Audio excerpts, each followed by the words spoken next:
le plaisir est pour nous de vous retrouver pour cette édition. Voici le sommaire. Au sommaire de l'actualité ce soir, démarrage ce mardi de la 3e édition des Journées Portes Ouvertes à la Cour suprême du Bénin à son siège à Porto Novo. Elle dure 3 jours. Objectif, permettre au grand public, aux étudiants et aux professionnels du droit de mieux comprendre le rôle, les missions et le fonctionnement de la Cour suprême. Visite guidée, conférences, débats et rencontres avec les acteurs du monde de la justice sont également au programme. Par quel signe peut-on reconnaître quelqu'un qui est né de nouveau? La réponse dans cette édition avec le pasteur Athanase Kadia. Hors du Bénin en Tanzanie, levée progressive du confinement après les tensions post-électorales. À nouveau, bonsoir.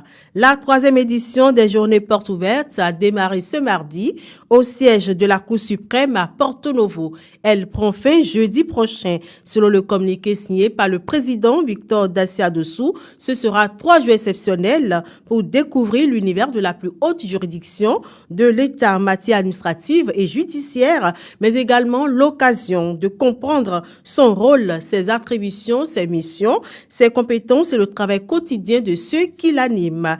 Au programme, visite guidée, rencontre avec les magistrats, les auditeurs, les greffiers et le personnel, sans oublier les expositions, les conférences débats et animations de stands.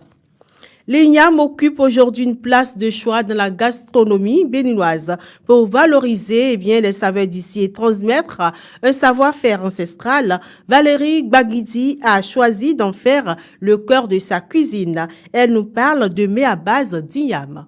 À côté de l'INIAM pilé, on a notre fameux wassa qui est une sorte de couscous à base d'INIAM. On a le ragoût d'INIAM. On a le dundu color, c'est-à-dire ebi siso, de l'igname frites, le shawarma d'igname, le pain d'igname, le gratin d'igname, les vermicelles d'igname.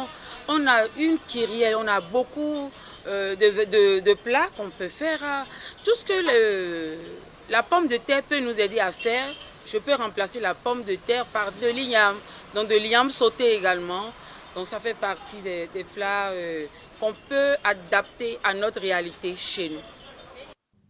Parlons toujours de l'igname. Aliment de base dans de nombreux foyers béninois, il en existe plus de 600 espèces. C'est un tubercule riche en énergie, fibres et vitamines, mais sa préparation peut altérer ses nutriments essentiels. Floriane Dabois, nutritionniste diététicienne, nous explique comment cuire correctement l'igname pour en tirer le meilleur. La technique de faire cuire l'igname aujourd'hui nous fait perdre les valeurs nutritionnelles puisque la population aujourd'hui épluche d'abord l'igname avant de mettre dans de l'eau et de cuire et même ajoute du sel.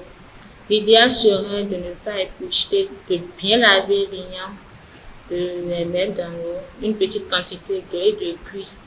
Et quand c'est cuit, c'est à table, on épluche et puis on mange l'igname. Là, les valeurs nutritionnelles sont conservées dans l'igname. Et si on veut juste une pincée de sel, et ça se fait à table. Nous savons que l'igname contient pas mal de minéraux et de vitamines. Et les minéraux et les vitamines en contact direct avec la chaleur s'évaporent. Donc, ce n'est plus bénéfique pour l'organisme. Le consommateur ne bénéficie plus de ça. Donc, il faudrait conserver ça. Ce qui veut dire qu'on doit laisser la peau, faire cuire avec la peau avant d'éplucher. Donc, ça s'épluche à table. On reste dans le même registre. À Cotonou, les cafétérias se multiplient et attirent de plus en plus de monde. Ces petits espaces deviennent des lieux de détente, de rencontres et parfois même de travail. Les habitants de la capitale économique, pour les habitants de la capitale économique, un phénomène urbain qui traduit de nouvelles habitudes de consommation. Suivant le reportage signé Némi Dera et Megbenou.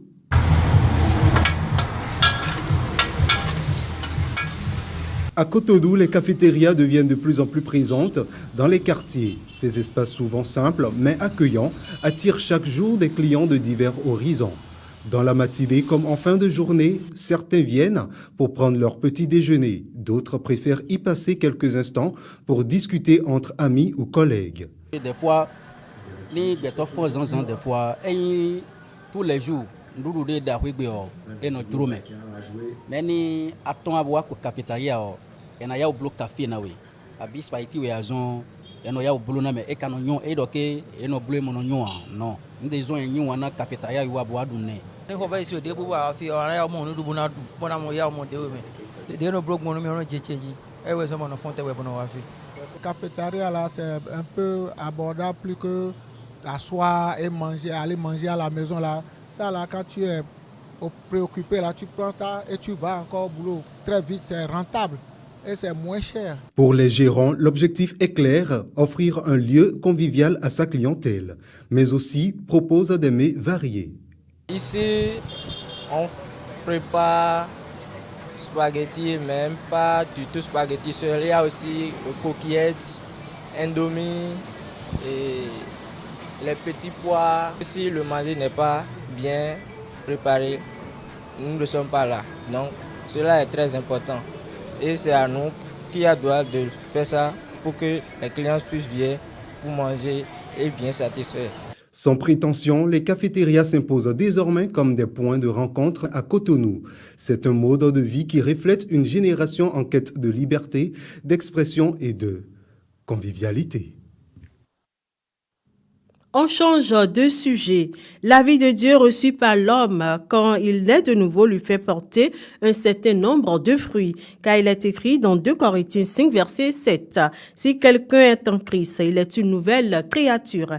Les choses anciennes sont passées, voici toutes choses sont devenues nouvelles. Le pasteur Athanase Kadja nous parle ici des caractéristiques de quiconque est vraiment né de nouveau.